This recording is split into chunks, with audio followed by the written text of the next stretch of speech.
I'd like to call to order our special meeting this evening for October 3rd, 2017, and let the record show it's 6:05. If our clerk, Madam Clerk, please call the roll. Chairman Diamond. Present. Legislator Hedwell. Present. Legislator Wilson. Present. Legislator Duchessis. Present.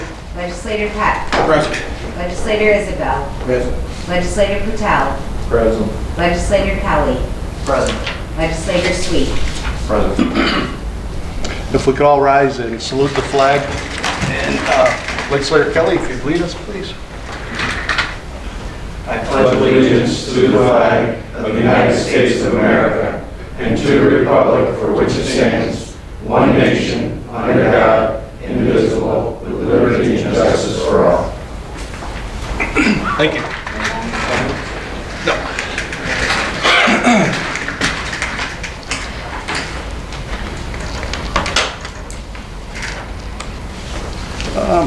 The purpose of this meeting is to vote on the Resolution 224 of 2017, the resolution adopting the 2018 operating budget as amended and for appropriations to conduct Montgomery County government for the fiscal year beginning January 1st, 2018. Before we get into the resolution, if I could, it's always my policy to recognize any dignitaries in the gallery. If we could, I'd like to recognize Helen Bartone, our Montgomery County Clerk, Dave Jordan, our Executive Director of Office of the Aging, and also longtime former Town Clerk of the Town of Mohawk, Karen Ford. And with us this evening, we have two students that are part of the Participation in Government program, Joseph Wilder and Evan Wazinski.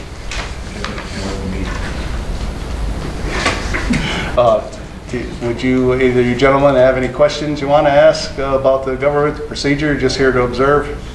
Here to observe. Okay, good. Thank you for coming and glad to have you. So looking for a sponsor and a second for Resolution 224 of 2017. Legislator Peck.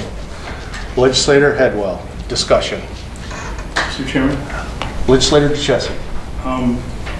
Just one thing, and this is not directly related to this particular budget changes that we're going to vote on here, because I think it came to our attention a little bit late in the process. But at the last meeting, when we voted to transfer money to pay for a lawsuit, it suddenly occurred to me that we really don't address the number of lawsuits that the county faces right now as a contingent liability. And I think that as we go forward here into the next budget year, we should begin that process by performing some kind of an assessment. I don't know if in municipal auditing if contingent liabilities are considered or how they're categorized. But I think it certainly would help us if we were to look into it ourselves and hear from the county's attorney with respect to those contingent liabilities, and we can probably categorize them ourselves. And I think there are other things not directly related to the budget with respect to looking into the number of lawsuits that the county faces that we can discuss with our attorney's guidance as to what can be discussed in public and what can't. But I think much of this can be discussed in public, and that is going to be what I'm looking forward to, if we can find the right way to do that. Thank you, Legislator Chessie. What I would recommend on August 17th during Education Government, if you could maybe prepare just a little summary of what we have going on and what you expect. And October. What did I say? August. October. I'm happy to wait till August. October 17th is our next committee meeting, so we could do that at that point if that's set. Yeah, that wasn't what I meant by not enough notice. Thank you.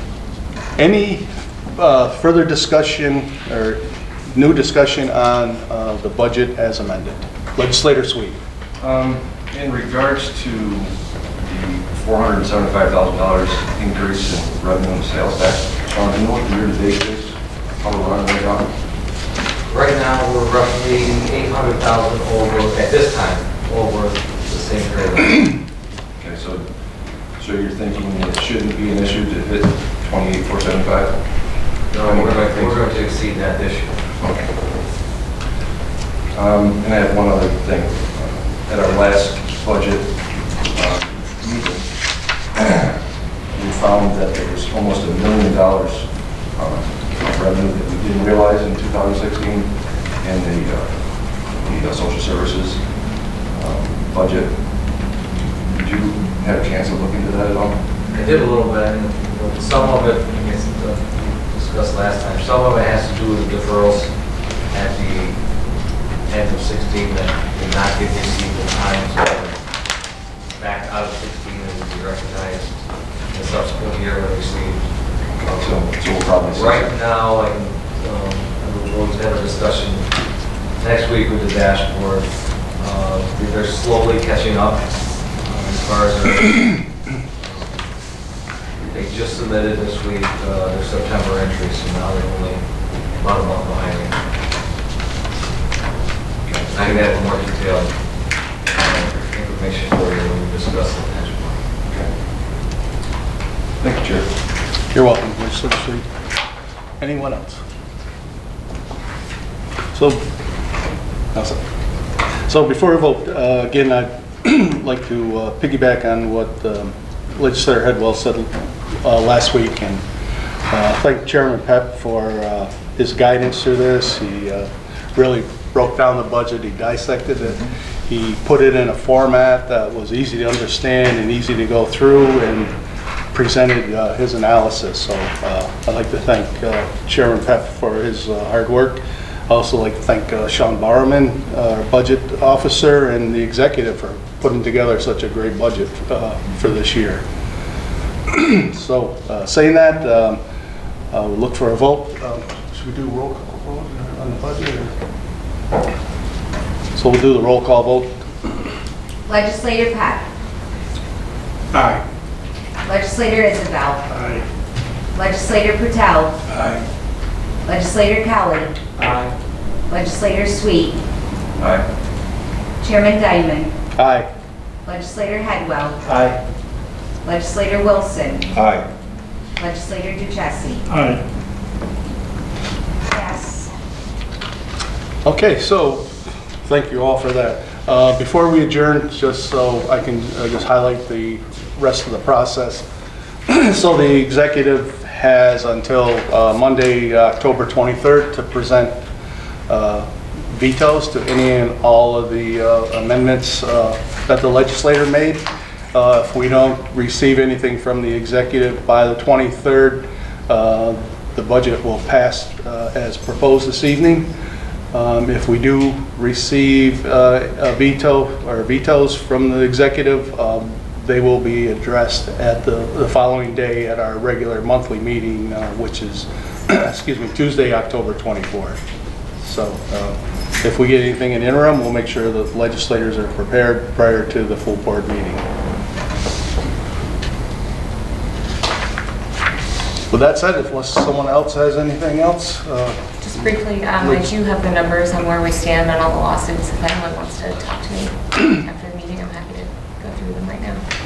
okay. I think we'll wait for the education government, but if anyone on their own wants to speak with the attorney, feel free to do so.